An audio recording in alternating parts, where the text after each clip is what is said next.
तो hello everyone, एक बार फिर से आपका स्वागत है शेयर मार्केट फ्री कोर्स की एक और न्यू वीडियो में, जहां पे आज हम समझने वाले हैं ऑप्शन ग्रीक्स क्या होते हैं। तो बड़े सारे लोग बोलेंगे कि यार ऑप्शन ग्रीक सीखना ज़रूरी है कि नहीं है। देखो, आप पैसा लगाते हो शेयर मार्केट में, ठीक है, और वो पैसा किसके ऊपर लगता है? वो पैसा लगता है ऑप्शन ग्रीक्स के ऊपर। तो ऐसा भी नहीं है कि हम इसको बिल्कुल ही इग्नोर करें, तो इसलिए ये सीखना बड़ा ज़रूरी है। तो मैं आपको मेरे कुछ क्वेश्चंस हैं जिनके बेसिस पे मैं आपको समझाऊंगा कि ऑप्शन ग्रीक्स होते क्या और कौन कैसे वर्क करता है। तो वीडियो में एंड तक ज़रूर बने रहना, और अगर अभी तक चैनल को सब्सक्राइब नहीं किया, चैनल को सब्सक्राइब कर लेना, और अगर वीडियो अच्छी लगे तो लाइक कर देना। तो बिना ज़्यादा टाइम वेस्ट किए बढ़ते हैं सीधे वीडियो की तरफ। तो अब कंसेप्ट ये आता है, सबसे पहले ऑप्शन ग्रीक्स में 5 ग्रीक्स होते हैं। एक होता है आईवी जिसको हम बोलते हैं इंडियन विक्स, और एक होता है आरएचओ जिसको रो बोलते हैं, एक वेगा और एक गामा, एक थीटा। तो अब ये क्या होता है और ये कैसे वर्क करते हैं, तो आज की वीडियो में मैं आपको यही बताने वाला हूँ, और ये बहुत ही इंपॉर्टेंट कंसेप्ट होने वाला है, इसलिए वीडियो को बिल्कुल भी स्किप मत करना। तो फॉर एग्जांपल मान के चलते हैं, ए निफ्टी है जो कि 18,000 पे चल रहा है, और फ्राइडे के दिन मैंने निफ्टी को ख़रीदा 18,000 का सीई, जिसमें मेरे को प्रीमियम पड़ा 200 रुपये का। तो अब क्या होता है कि मंडे को जो मार्केट है वो 18,000 पे ही रहती है। मार्केट ऊपर जाती है, नीचे आती है, ऊपर जाती है, नीचे आती है, और 18,000 पे ही खुलती है मंडे को भी। पर मैं देखता हूँ कि जो मेरा 200 का प्रीमियम था, अब वो मेरा 160 का रह गया। तो इसमें क्या हुआ, देखो, जैसे ये आपको पता है 50 का होता है निफ्टी का लॉट। तो यहाँ पे 50 के हिसाब से यहाँ पे 10,000 रुपया मैंने अपना इन्वेस्ट किया था, जिसमें अब मेरा मंडे को सिर्फ रह गया 8,000। ऐसा क्यों हुआ ये आपको बताना है। अगर नहीं पता तो इसका आंसर मैं दूंगा आपको, पर आपको बताना है कि ऐसा क्यों हुआ। तो बढ़ते हैं अपने नेक्स्ट क्वेश्चन पे। फॉर एग्जांपल मान के चलते हैं, जो निफ्टी है वो फ्राइडे को 18,000 थी, और वो बढ़कर हो जाती है 18,100। तो जब 18,000 पे थी निफ्टी, तब उसका प्रीमियम था 200 रुपये। तो अब मेरा क्वेश्चन ये है कि जब जो ये है निफ्टी है वो 100 पॉइंट मूव करेगी, तो उसका प्रीमियम कितना मूव होगा? अगर आपको आता है तो बता देना, अगर नहीं आता तो कोई दिक्कत नहीं है। तो मेरा नेक्स्ट क्वेश्चन, एक और नया क्वेश्चन, मेरा नेक्स्ट क्वेश्चन ये रहने वाला है कि मैं फॉर एग्जांपल मैंने लिया हुआ है 18,000 का सीई, ठीक है। मेरा दोस्त कहता है भाई मैं तो 18,000 का सीई नहीं लूँगा, मैं लूँगा 16,000 का सीई। तो उसने लिया 16,000 का सीई, जिसमें उसको प्रीमियम पड़ा 2,200 रुपये का, ठीक है। तो आपको बताना, अगर निफ्टी 18,000 से 18,100 पे जाएगी तो उसके प्रीमियम में कितना मूव आएगा। तो मेरा आज का लास्ट क्वेश्चन जो कि रहने वाला है वो ये है कि कोई इवेंट की वजह से मार्केट में कितना फ़र्क पड़ता है। फॉर एग्जांपल मान के चलो 9:15 पे मैंने एक बाय कर लिया, ऑप्शन बाय कर लिया, जिसका प्रीमियम था 200 रुपये, और 2:30 पे देखता हूँ मैं मार्केट हिली नहीं, पर उसका जो प्रीमियम है वो 200 से 220 हो जाता है। ऐसा क्यों है? तो एक एक करके हम सारे क्वेश्चनों के आंसर देखते हैं। तो बढ़ते हैं अपनी वीडियो पे और देखते हैं एक एक करके सभी के आंसर। तो अब अपना जो फर्स्ट क्वेश्चन आता था, जो मैंने आपको पूछा कि मैंने 18,000 का कॉल लिया और वो 200 रुपये प्रीमियम था, और वो मंडे को जाके 160 रुपया रह गया। हालांकि जो ये था निफ्टी थी वो मूव की नहीं, 18,000 की 18,000 पे रही। ऐसा क्यों हुआ? तो देखो, यहाँ पे क्या हुआ, आपको सभी को पता है कि निफ्टी की जो एक्सपायरी है वो होती है थर्सडे को होती है, ठीक है। तो जैसे जैसे उसकी एक्सपायरी पास आएगी, ये इसका जो आपने पे किया है, प्रीमियम पे किया है, ये हो जाएगा ज़ीरो, एकदम ज़ीरो हो जाएगा। देखो, मूव किया ही नहीं है इसने, ये हो जाएगा ज़ीरो। तो अब यहाँ पे कौन सा कंसेप्ट था जो लगा? यहाँ पे लगा इसमें थीटा। अब थीटा क्या होता है? थीटा होता है जिसको हम बोलते हैं टाइम वैल्यू या टाइम डीके। तो इतना तो आपको पता है कि इसमें दो होते हैं, एक होता है ऑप्शन बायर और एक होता है ऑप्शन सेलर। तो ये जो है थीटा, ये ऑप्शन बायर के लिए अनफेवरेबल है, और ऑप्शन सेलर के लिए ये फेवरेबल है। इतना मैंने आपको पिछली वीडियो में भी बताया था कि जो शेयर मार्केट है, शेयर मार्केट में 67% जो है पैसा वो ऑप्शन सेलर कमाता है, और जो 33% है वो ऑप्शन बायर कमाता है। तो ये जो आप देख रहे हो 18,000 का सीई, ये हमने बाय किया था, तो ऑप्शन बायर था यहाँ पे। ये जो मार्केट मूव करके मंडे को उसी जगह रही 18,000 की 18,000, तो उस केस में क्या होगा, जो ऑप्शन बायर होगा उसको लॉस होगा, और जो ऑप्शन सेलर होगा वो क्या करेगा, इसका जो प्रीमियम होगा ऑप्शन बायर का, जो कि बिल्कुल ज़ीरो हो गया होगा, वो सारा पैसा किसके पास जाएगा? वो सारा पैसा जाएगा ऑप्शन सेलर के पास। अब थीटा से बचने के लिए क्या करना है? थीटा से बचने के लिए या तो आप कॉल को बाय कर सकते हो या तो आप पुट को सेल कर सकते हो। तो इससे क्या होगा, इससे जो है आप एक डायरेक्शन में पैसा लगाओगे, आप थीटा से बचोगे। फॉर एग्जांपल मान के चलो ये चार्ट है, यहाँ पे मार्केट चल रही है, ऊपर जा रही है, ठीक है, आपने पुट सेल किया हुआ है तो आपका यहाँ प्रॉफिट बन रहा है। फिर उसके बाद मार्केट जो है थोड़ी सी साइडवेज होगी, फिर उसके बाद फिर से ऊपर जाएगी। तो जब मार्केट साइडवेज भी होगी ना, तो जिसने पुट सेल किया होगा वो उस टाइम भी पैसा कमा रहा होगा। तो यही एक तरीका है थीटा से बचने का। तो जो थीटा होता है वो सेलर के लिए फेवरेबल होता है। फॉर एग्जांपल मैं आपको एग्जांपल देके समझाता हूँ। फॉर एग्जांपल मान के चलो कि आपका कोई दोस्त आए आपके पास और आपको बोले कि यार मेरे को 10,000 रुपया चाहिए, मैं कल दे दूँगा। तो आप सोचोगे यार मैं इसको 10,000 दे दूँगा, और वो आपको अगर कल वापस दे देगा 10,000, तो शायद आपको इतना अच्छा नहीं लगेगा। पर अगर वो आपको बोलेगा कि यार आज मेरे को 10,000 दे दे, तो कल मैं तेरे को 10,500 दे दूँगा, तो उस चीज़ में आपको थोड़ा अच्छा लगेगा कि इसने मेरे को इंटरेस्ट दे दिया। यह हो सकता है कि आप ही उसे सामने से बोल दो कि यार मेरे को 500 रुपया इंटरेस्ट चाहिए, ये 100-200 रुपया जितना भी है वो मेरे को इंटरेस्ट चाहिए। ऐसा भी हो सकता है। और ऐसा भी हो सकता है कि आप उसे बोलोगे कि यार मैं तेरे को 10,000 की अगर 9,500 आज दूंगा, जिसमें से मैंने 500 रुपया इंटरेस्ट आज ही काट लिया है। तो इसीलिए थीटा जो है, जो सेलर है वो यही बोलता है कि भाई मैं पैसे तो दे रहा हूँ पर मेरे को फ़ायदा क्या है उससे। तो अगर मार्केट साइडवेज भी रहती है, अगर 18,000 की 18,000 पे भी रहेगी, तो भी जो सेलर है वो पैसा कमाएगा। सेलर को उस चीज़ का भी बेनिफिट होगा, उधर से भी सेलर थोड़ा बहुत पैसा कमाएगा। तो अपना पहला क्वेश्चन यही था कि 18,000 का कॉल लेने के बाद भी अगले दिन 18,000 पे हमें लॉस हुआ, ठीक है। तो इस चीज़ से बचने के लिए मैंने आपको बता दिया क्या करना है। तो ये क्या होता है, जैसे आप देख लो आपने 200 रुपये यहाँ पे प्रीमियम दिया था, ठीक है, 200 रुपया प्रीमियम दिया था और थर्सडे को इसकी एक्सपायरी है। तो आपने चाहे जितना भी प्रीमियम पे किया हो, चाहे 100 किया हो, चाहे 150 किया हो, चाहे 50 किया हो, थर्सडे को वो सब आके ज़ीरो हो ही जाएगा।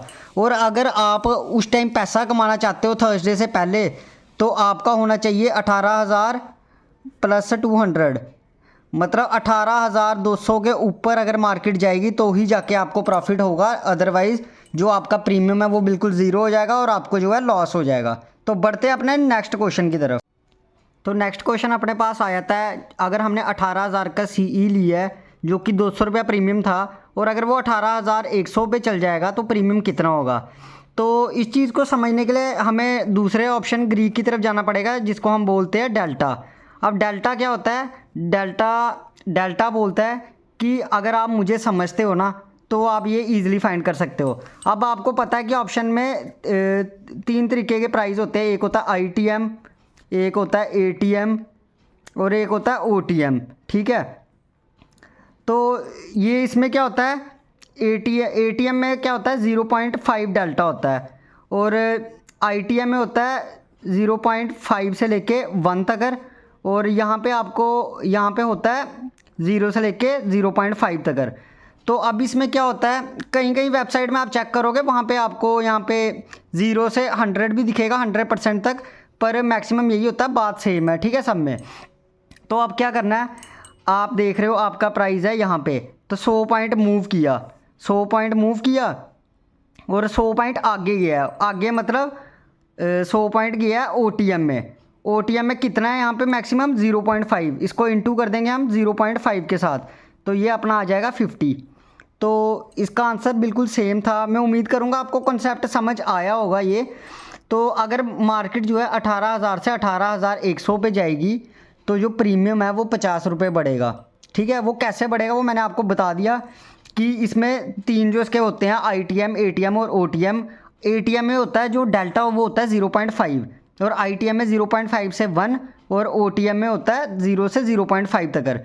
तो यहाँ से मार्केट अपने OTM की तरफ गई है, तो OTM की तरफ गई है, 100 पॉइंट गई है, 100 को इसके साथ मल्टीप्लाई कर दिया और आपका आंसर निकल जाएगा सामने। मैं उम्मीद करूँगा ये भी आपको समझ आ गया होगा। बढ़ते अपने नेक्स्ट क्वेश्चन की तरफ। कि मेरे दोस्त ने मार्केट चल रही थी 18,000 पे, और मेरे दोस्त ने 16,000 का CE बुक किया था जो कि उसे पड़ा था 2200 प्रीमियम का। तो अब मैंने आपको पूछा था अगर मार्केट 18,000 से 18,100 पे आएगी तो इसका प्रीमियम कितना बढ़ेगा। तो आप बोलोगे कि यार वही बढ़ेगा, 100 रुपया बढ़ेगा, पर नहीं, 100 नहीं बढ़ेगा। क्यों? क्योंकि मैंने ऊपर आपको समझाया था, ये आप देख सकते हो, इसने डीप इन द मनी लिया हुआ है, डीप इन द मनी में कितना है, 0.5 से 1 तक। तो इसमें क्या होगा, 100 पॉइंट मूव किया है, तो डीप इन द मनी में एक लगभग 100 पॉइंट के आसपास लगभग मार्केट मूव करेगी, और जो 2200 का प्रीमियम था वो हो जाएगा 2300 का। समझ आ गया होगा, मैं उम्मीद करूंगा आपको अच्छे से, कि इसमें भी डेल्टा ही लगा है, इसमें कोई और ग्रीक नहीं लगा है, इसमें भी डेल्टा लगा है। बस इसमें क्या है कि इसमें जो ये था मेरा दोस्त था जिसने 16,000 का सीई लिया था, उसने डीप इन द मनी ले लिया था। वो डीप इन द मनी में डेल्टा जो होता है 0.5 से 1 तक होता है। तो उसी हिसाब से हमने कैलकुलेट किया, 100 पॉइंट मूव की, तो उससे पता लगा 2200 से जो प्रीमियम था वो 2300 का हो गया। तो बढ़ते हैं अपने नेक्स्ट क्वेश्चन की तरफ। तो अब एक कंसेप्ट मैं आपको समझा देता हूँ गामा का। गामा में क्या होता है कि जैसे आप बोलते हो कि मैं आउट ऑफ द मनी का वो ख़रीदूँगा, ऑप्शन ख़रीदूँगा, तो उसमें क्या होता है कि मार्केट चल रही है 18,000, आपने ख़रीद लिया 18,500। तो इसमें क्या होगा, ये आपको पता है 50 है, 50 और निफ्टी का लॉट 50 के हिसाब से, तो ये हो जाएगा लगभग 2500। ठीक है, तो अब क्या होगा, अब यहाँ पे ये जो है ये आउट ऑफ द मनी। अभी मैंने आपको पीछे ही समझाया था कि आउट ऑफ मनी में जो डेल्टा होता है वो 0 से 0.5 होता है, या 0.2 लगा लो। ठीक है, तो अगर ये 0.2 के हिसाब से बढ़ेगा, मतलब कि मार्केट जो है वो 100 रुपीज़ जो इसका प्रीमियम है वो बढ़ जाएगा। ठीक है, यहाँ पे 100 बढ़ेगा, यहाँ पे ये 50 का हो जाएगा 150, और यहाँ पे ये 2500 का सीधे हो जाएगा 7500, सीधे 3 गुना। और अगर फॉर एग्जांपल मान के चलो मार्केट 18,500 से भी ऊपर चल जाती है 18,700 पे, तो अब क्या, अब मेरा क्वेश्चन ये आता है कि अब जो है आप इसको 50 को जो है आप क्या 0.2 के साथ मल्टीप्लाई करोगे, तो इसका आंसर है नहीं। अब आप करोगे 0.5 के साथ। क्यों, जब मार्केट आपने ख़रीदा था आउट ऑफ द मनी, तो जब तक मार्केट यहाँ नहीं पहुँची थी ये था आपका आउट ऑफ द मनी, पर जब मार्केट ने इसको क्रॉस कर लिया, अब यहाँ पहुँच गई, तो अब ये जब मार्केट यहाँ पहुँची ये आपका हो गया ऐट द मनी। और ऐट द मनी में मैंने आपको बताया 0.5 के हिसाब से होता है, और 0.5 के हिसाब से करेंगे, तो 0.5 के हिसाब से करेंगे तो लगभग ये आपका बन जाएगा 250, और ये भी बढ़ के हो जाएगा आपका 0.5 के हिसाब से, ये भी ये हो जाएगा आपका 250, और इसके साथ आप करोगे तो ये भी आपका लगभग बन जाएगा ज़्यादा। ठीक है, तो अब क्वेश्चन ये आता है कि जब मार्केट 18,700 पे चलेगी तो क्या हम तब भी जो है कि 0.5 के साथ करेंगे, तो इसका आंसर आता है कि नहीं। जब मार्केट यहाँ पे चल गई तो ये आपका बन जाएगा इन द मनी, तो इन द मनी में जो डेल्टा होगा आपने उसके साथ मल्टीप्लाई करना है। हाँ, जब मार्केट यहाँ से लेके आगे चलेगी, सोच लो 19,000 पे चलेगी, 19,000 पे जब मार्केट जाएगी तो आप जो है वो आउट ऑफ द मनी के साथ जो है कैलकुलेट करोगे उसे। तो मैं उम्मीद करूंगा कि आपको गामा का भी कंसेप्ट समझ आ गया होगा। गामा भी एक तरह का डेल्टा की तरह ही होता है, बस इसमें क्या होता है हमने देखना होता है कि हमने out of the money option ख़रीदा है और वो कितना है, और जब मार्केट जो है अपने जो आउट ऑफ द मनी था जब वो एटीएम बन जाएगा तो हम किसके साथ मल्टीप्लाई करेंगे, और जब इन द मनी होगा किसके साथ करेंगे। ये सारा जो कंसेप्ट है ये अपना आ जाता है गामा के अंदर। मैं उम्मीद करूंगा कि गामा भी आपको अच्छे से समझ आ गया होगा। तो बढ़ते हैं अपने नेक्स्ट क्वेश्चन की तरफ। तो नेक्स्ट क्वेश्चन आता है कि मैंने एक स्टॉक बाय किया जिसका प्रीमियम था 200 रुपये का, और अगर IV बढ़ गई तो IV बढ़ जाएगी, अगर प्राइस यहाँ का यही होगा तो ये आपको शो करेगा। मार्केट अगर कहीं नहीं मूव करेगी तो ये आपको 200 का लगभग 210 या 220 शो करेगा। और सेलर के केस में भी ऐसा होगा, अगर IV बढ़ गई तो ये आपको 200 का 205 या 210 शो करेगा। ठीक है, और सवाल आता है अगर IV कम हो गई तो क्या होगा। अगर IV कम हो गई तो ये जो ऊपर आपको बाय वाले का 200 दिख रहा है, ये हो सकता है कि आपको 200 से जाकर 190 दिखे। और यही सेम अप्लाई सेलर पे भी होगा। ऐसा नहीं है कि सेलर पे कोई इम्पैक्ट नहीं पड़ेगा, सेलर पे भी पड़ेगा। जैसे ये 200 है, हो सकता है कि सेलर वाली साइड भी आपको 180 दिखे। ये आपको ऐसे समझ नहीं आएगा, जब आप पैसा लगाओगे उस ट्रेड करोगे फिर ही आपको समझ आएगा कि IV होता गया है। आपको एक सिंपल सा हैक बताता हूँ। जब भी आप किसी भी स्टॉक का IV चेक करोगे, अगर वो 9, 10, 11 ऐसे आपको दिखेगा तो आपने उसे ख़रीदना है, बाय करना है। और अगर आपको बहुत ही ज़्यादा दिखेगा जैसे 25, 30, 40 या 50, तो आपने उस टाइम पे सेल करना है। क्यों? क्योंकि अगर IV कम होगी आईवी अगर आईवी ज़्यादा होगी तो मार्केट में वॉलेटिलिटी बढ़ेगी, जिसके कारण उसका जो प्राइस है वो बढ़ेगा, स्टॉक का प्राइस और प्रीमियम बढ़ेगा। और अगर आईवी कम होगी तो क्या होगा, एक्सपायरी के जब पास आएगी, अगर आईवी कम होगी तो उसका स्टॉक का प्राइस बढ़ेगा आईवी के कम होने से एक्सपायरी के पास। और हमेशा जब भी आपने कोई स्टॉक ख़रीदना है ना, ऐट द मनी के आसपास वाले ही ख़रीदने हैं, ताकि जो आईवी अगर बढ़ेगी उसका जो फ़ायदा हो तो वो आपको आराम से मिले।